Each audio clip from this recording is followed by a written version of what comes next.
नमस्कार दोस्तों।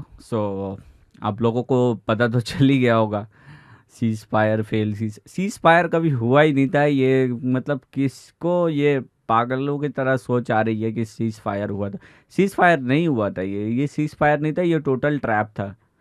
और मान लीजिए चलिए यूएस के तरफ से सीज फायर था ये, लेकिन इसराइल को कौन रोकेगा? इसराइल को कोई नहीं रोक सकता। वो मारेगा ही मारेगा। उसका मैंने शुरू में भी ये बात बोली थी। मेरे पुराने वीडियोस को आप उठा के देख सकते हैं दोस्तों। मेरी प्रिडिक्शन है शुरू से कि ये सीज फायर हो भी जाता है ना, तो भी इसराइल को कौन रोकेगा? इसराइल इसराइल के लिए तो थ्रेट है ईरान।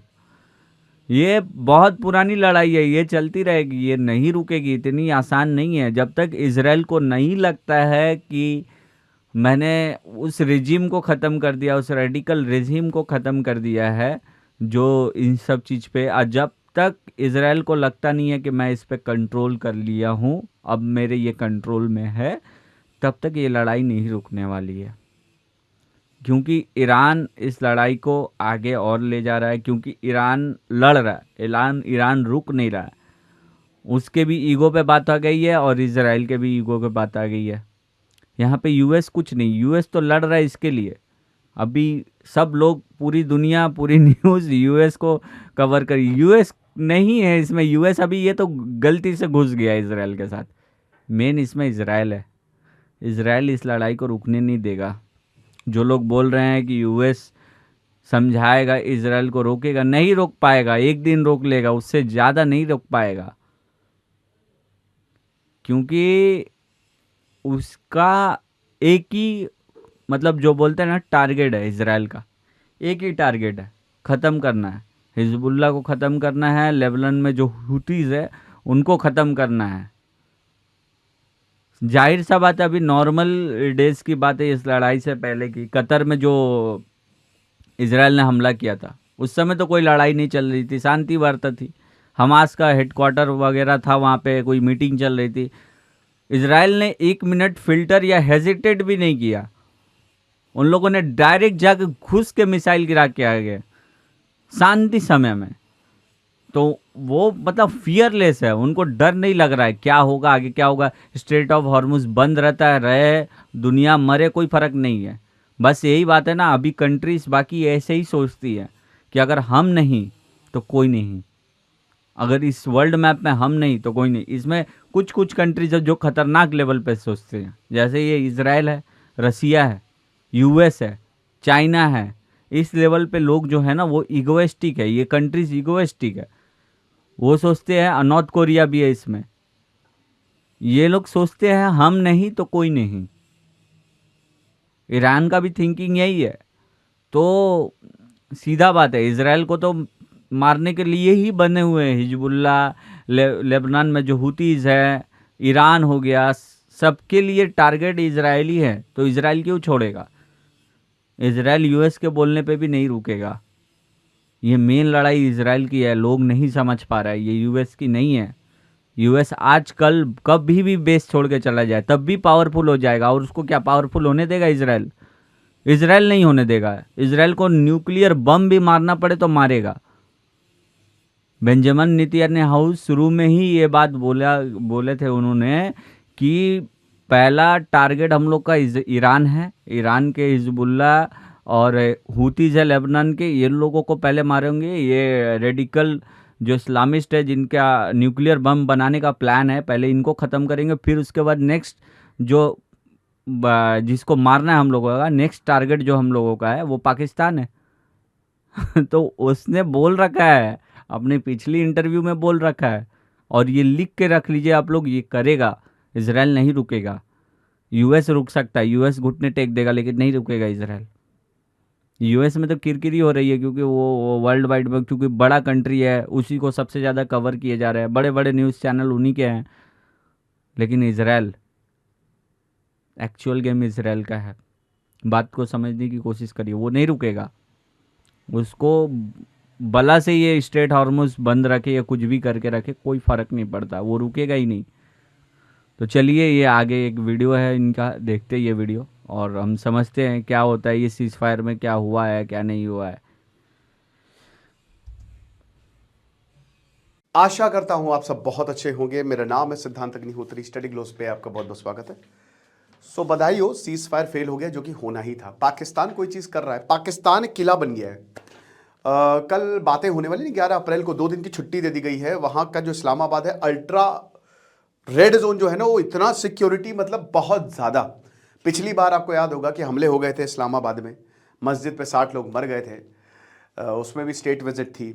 और इस बार तो काफ़ी लोग, JD Vance, Jared Kushner, Steve Witkoff आएंगे। ईरान की तरफ से कौन आएगा, अब्बास अराक्ची तो आएंगे, अभी कुछ पता नहीं है। डोनाल्ड ट्रंप ये कह रहे हैं कि देखो ये बात होती नहीं है, $2 मिलियन लेगा। देखिए मुझे लगता है अगर ईरान चार्ज भी कर रहा है straight of Hormuz, Swiss canal को यूज़ करने का भी चार्ज पड़ता है, नहर का चार्ज पड़ता है, क्या करें। स्ट्रेट ऑफ हॉर्मोज वैसे तो फ्री था। यहाँ पे रॉबर्ट पेप के कह रहे हैं, अमेरिकन वॉर मतलब जो CIA एक्सपर्ट हैं, वो कह रहे हैं कि अभी तक तो ईरान के पास स्ट्रेट ऑफ हॉर्मुज भी नहीं था, वो स्ट्रेट ऑफ हॉर्मुज भी कंट्रोल करता है। बट बात यह है दोस्तों कि सीज फायर हो तो गया, लेकिन आगे क्या होने वाला है। पाकिस्तान इजराइल आपस में भिड़ गए हैं, इस पर मैंने लेक्चर कर लिया था, ठीक है, पिछला आपने देखा होगा। डिलीट करना पड़ गया ट्वीट। लेबनान पर लगातार हमला हो रहा है, जैसा गाजा का हाल हुआ था वैसे सदर लेबनान का होगा, फिर इजराइल और आगे जाएगा, ऐसे करते करते करते पूरा लेबनान उसके पास आ जाएगा। भारत को क्या करना चाहिए, चुपचाप बैठे रहना चाहिए जैसे पूरी दुनिया बैठी है। पाकिस्तान ने इसमें टांग अड़ा दी, अब पाकिस्तान गया काम से। आप देख सकते हैं ईरान भी प्रेशर बना रहा है, लेबनान भी प्रेशर बना रहा है, इजराइल गरी आ रहा है, अमेरिका तो प्रेशर बना ही रहा है, ठीक है ना। वो एक उनका एक, हाँ एक और चीज़ भाई, थोड़ा तो दिमाग लगाओ। पाकिस्तान बहुत सारे फेक अकाउंट्स है जो फॉरेनर्स के कथित तौर पे फेक अकाउंट्स उसने बनाए, एक ही तरीके का ट्वीट डाल रहा है कि मैं यहाँ पे एयरपोर्ट पे लैंड हुआ और यहाँ पे मैंने जब लोगों से बात की तो उन्होंने कहा, अरे thank you, land of peace है आप, रेस्ट इन पीस है लैंड ऑफ। तो एक ही तरीके के, थोड़ा तो दिमाग लगा लो यार, वही पूरा का पूरा टेम्पलेट सबको चिपकाए जा रहे हैं। एनीवे तो ये है। बट द थिंग इज कि सीज फायर बहुत ही फ्रेजाइल है, और ये सीज फायर दोस्तों चलेगा नहीं चलेगा, चलिए इस पर बात करते हैं। आज आखिरी दिन है, आज हमने अब थोड़े माइक्रो कोर्सेज के हम सेल्स निकालते हैं। तो जो हमारे चारों AI के कोर्सेज हैं, जिसमें YouTube आता है, मास्टर गूगल, सारे गूगल AI के टूल्स, मास्टर चैट GPT, अवतार कोर्स, ये खत्म होने वाले हैं आज, मतलब आज इनकी सेल खत्म होने वाली है। तो एक सर्टिफिकेशन कोर्स आप इसको अवेल करें। अब बात हम इस पे करते हैं कि ये सीज फायर टूटेगा क्यों। देखिए द फर्स्ट थिंग, यहां पे जितने भी हैं एक सुर में एक चीज बोल रहे हैं, दैट इज मिसट्रस्ट, ठीक है। ये जो मिसट्रस्ट अमेरिका कर रहा है, इसकी वजह से ये सीज फायर टूटेगा, और ऐसा दिख रहा है। डोनाल्ड ट्रंप कुछ भी होता है वो जाके अपने सोशल मीडिया प्लेटफॉर्म पे लिख देते हैं। घर की बातें घर तक रखनी चाहिए, आप किसी को बताएंगे नहीं।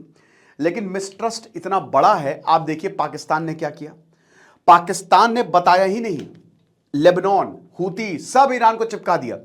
देखिए तुरंत डिजिटल डिप्लोमेसी इन्होंने की। इधर था बीच में पाकिस्तान, इधर था ईरान, इधर था वॉशिंगटन, और इधर था इजराइल जो सारी बातें सुन रहा था। अब पाकिस्तान ने ईरान को बताया परेशान मत हो, हूती, हमास और हिजबुल्लाह सब के सब डील में हैं, सीज फायर, सॉवरेनिटी मिल जाएगी। ईरान मान गया। पाकिस्तान ने अमेरिका को बताया परेशान मत होइए, मैंने बता दिया कि लेबनान डील में नहीं है, बात हो जाएगी। अमेरिका ने इजराइल को बता दिया, इजराइल ने बमबारी शुरू कर दी। अब जब बमबारी हुई तो ईरान ने पाकिस्तान से पूछा कि पागल अगल हो गए हो क्या बे, क्या भाई क्यों हमला हो रहा है, बताओ, तुमने तो बोला था है डील में। इधर इन्होंने बोला, जब यहां पे ईरान ने हो हल्ला मचाया तो इन्होंने बोला क्या तुमने बताया नहीं क्या, इधर पाकिस्तान ने इजराइल को गिरा दिया। तो ये हो रहा है, मिसट्रस्ट बहुत है। और आप देखिए ये कैसा, ये देश फंस जाएगा, पाकिस्तान बुरी तरीके से फंस चुका है। अमेरिका के ऊपर ही कैनॉट ट्रस्ट। डोनाल्ड ट्रंप वही बोल रहे हैं कि हॉर्मोज प्रॉपर फंक्शन नहीं कर रहा है, कि स्टाइमर ने लेकर बात की, ये चीज़ है। उसके बाद देखिए एक तो मिसट्रस्ट है, और दूसरा एक बहुत बड़ा फैक्टर है प्रॉक्सी ग्रुप्स। प्रॉक्सी ग्रुप्स क्या है ना, कि अभी भी अटैक्स हो रहे हैं, स्टेप बाय स्टेप अटैक चल रहा है। ऐसे सीजफायर नहीं टूटेगा, टूटेगा लेकिन धीमे धीमे टूटेगा। अब जब सीजफायर टूटेगा तो जाहिर सी बात है फिर से अमेरिका हमला करेगा, इस बार बहुत भयानक हमला होगा। ईरान को वो भी मिल गया जो उसके पास था नहीं। बट प्रॉक्सीज ग्रुप को ही तो मारना चाह रहा है इजराइल, हिजबुल्लाह को मारना चाह रहा है। बट हिजबुल्लाह तो अभी हमला करेगा क्योंकि आप सदर लेबनान में पहुंच गए हो सकता है हूतीज भी इसको ज्वाइन कर लें। तो जब तक प्रॉक्सी ग्रुप रहेंगे इजराइल उनको खत्म करता रहेगा, और जब तक इसराइल इनको खत्म करेगा अमेरिका भी इसमें इन्वॉल्व रहेगा, और जब तक अमेरिका इसराइल दोनों ही प्रॉक्सी ग्रुप को खत्म करेंगे तो ईरान भी इन्वॉल्व होगा। तो सीज फायर जिस शर्त पे था वो ना अमेरिका मान रहा है ना ईरान मान रहा है, क्योंकि ईरान बार बार ये बोलेगा कि आप हिजबुल्लाह को लेके आइए इसमें, और इसराइल बोलेगा भाड़ में जाबे क्यों लाए हम। और मुताबा खामेनी तो कट्टर आदमी है, वो कट्टर आदमी है, अली खामेनी से ज़्यादा कट्टर है। उनके प्रेसिडेंट मसूद पज़ेश्कियान जो है वो बढ़िया आदमी है, वो मॉडरेट हैं, लेकिन मुताबा खामेनी बहुत ज़्यादा कट्टर हैं। उसके अच्छा, बात हो रही है पाकिस्तान। शुरू से ही मैंने बोला था पाकिस्तान यहाँ पे बस एक ही चीज़ कर रहा है, उसका सिर्फ एक ही टारगेट है, वो है पैसे कमाना। इमरजेंसी में वो अभी यही सोच रहा है, क्योंकि यहाँ पे मध्यस्थता हो या ठीक हो, वॉर रुक जाए या ना रुके, इनको घंटा फर्क नहीं पड़ता। रुक जाने से क्या होगा इनका कि हाँ, जो तेल का क्राइसिस चल रहा है फिलहाल के लिए पाकिस्तान में थोड़ा कम जाएगा, बट ये कुछ होने वाला नहीं। आज तेल के दाम बढ़े हैं, कल और भी बढ़ सकते हैं। कल क्राइसिस अगर नहीं भी चल रहा होगा फिर भी इनके तेल के दाम 600-700 होंगे ही होंगे, क्योंकि ये जो पाथ पे चल रहे हैं शुरू से, ये हमेशा ये आगे ही बढ़ रहा है, क्योंकि लोन पे तो कंट्री चलता है इनका। और अभी जो इनका कंडीशन है वो क्राइसिस क्या पहले से नहीं थी, पहले से क्राइसिस थी, अभी थोड़ी सी ज़्यादा हो गई है तेल के लिए। चलिए ये क्राइसिस ख़त्म हो जाता है तो इनके पास क्या ढेर सारे पैसे हो जाएंगे, ये बिलियनर हो जाएंगे ना, कि फिर वही तो करेंगे ना, फिर तो इनके साथ वही होगा जो होता है। फिर वो इनका थोड़ा सा और कमेगा मामला, 200-250 पर लीटर के हिसाब से आएगा, जो कि समय के साथ बढ़ता जाएगा, ठीक बढ़ जाएगा, 500 550 600 हो जाएगा। इनका सिंपल है, पैसा कमाना है इनको, पैसे कमाने के लिए कर रहे हैं।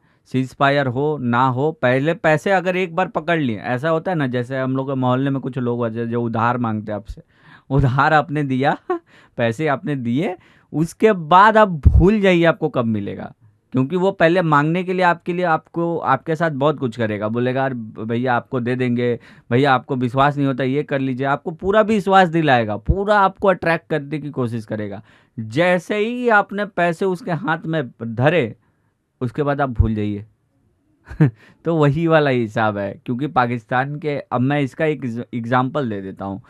पाकिस्तान ने अभी सऊदी से पैसे पकड़े थे, पाकिस्तान को बोला था कि पैसे वो वापस लौटाओ क्योंकि तुमने कुछ किया नहीं है। जो पैक्ट साइन हुआ था, तुमने पैक्ट में कभी कुछ उसमें जो हमारे पैक्ट को माना नहीं है, यहाँ पे तो ईरान वो मार रहा है हमें और तुम कुछ कर नहीं रहे हो, हमारे पैसे लौटाओ, आज के अंदर लौटाओ, एक दिन के अंदर मांग। इनके पास था ही नहीं, लौटाएंगे कहाँ से?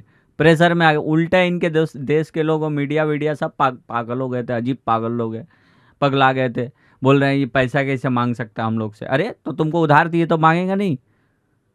पैसे उधार दिए तो मांगेगा।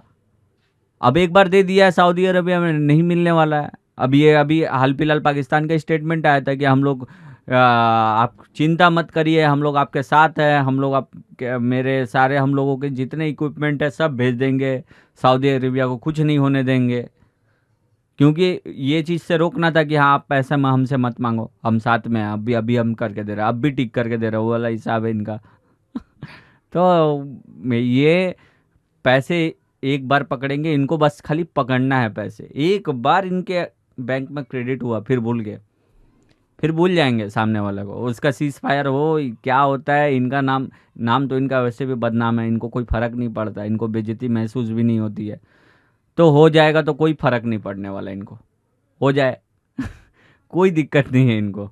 तो बात यही है, बेइज्जत होना इनकी मतलब ब्लड लाइन में है, तो इनको कोई फ़र्क नहीं पड़ता है। पाकिस्तान अपना ही करेगा, पाकिस्तान चाह रहा है कि किसी से भी पैसे इस इमरजेंसी समय में पकड़ ले, क्योंकि दुनिया हड़बड़ी में है, जल्दी जल्दी हड़बड़ी में पड़े हुए हैं सब, किसी को कोई मार रहा है, किसी को कुछ कर रहा है, कोई कहीं से डील हो रहा है, क्योंकि वॉर चल रहा है। सब जो डील पकड़ रहे फटाक से ले रहे हैं, चाहे उसके लिए कितने पैसे। बोलते हैं ना वॉर लाइक सिचुएशन में क्या होता है, कुछ भी आपका महंगा हो जाता है, आप जानते हैं कि वो डिमांड में है, अभी हम नहीं लेंगे तो वो आउट ऑफ स्टॉक हो जाएगा, तो दुनिया हड़बड़ी में है। अब वो सीज फायर कराने के लिए अब लोग पैसे डाल देंगे, अरे सीज फायर करा रहा करो, जो भी सामने वाला पर्सन है, ईरान डाल देगा पैसे, और यूएस तो शुरू से ही समझता है, इनको तो वैसे भी पैसे दे रहा है, डाल दिया बस। उसके बाद सीज फायर हुआ नहीं हुआ उनको कोई फ़र्क नहीं पड़ने वाला, हम लोगों ने पैसे कमा लिए, इसमें ख़त्म कहानी। ईरान मांगते रहे, ईरान मांग लेगा क्या वॉर में इन लोगों से?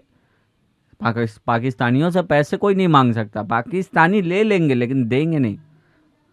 तो इनका कहानी ये है, और कुछ होने वाला नहीं है, बस यही होगा। अब ये सीज फायर का नाटक किया, बस ये भी अब कुछ दिन में दब जाएगा। लड़ाई कंटिन्यू है और चलता रहेगा, कुछ नहीं होने वाला है इसका। तो वीडियो आपको पसंद है तो लाइक करिए, हमारे चैनल को सब्सक्राइब करिए, और ऐसे ही अपडेट के लिए हमारे साथ जुड़े रहिए, नोटिफिकेशन बेल आइकन दबा दीजिए। मिलते हैं आपसे अगली वीडियो में हमारे, तब तक के लिए धन्यवाद, टेक केयर।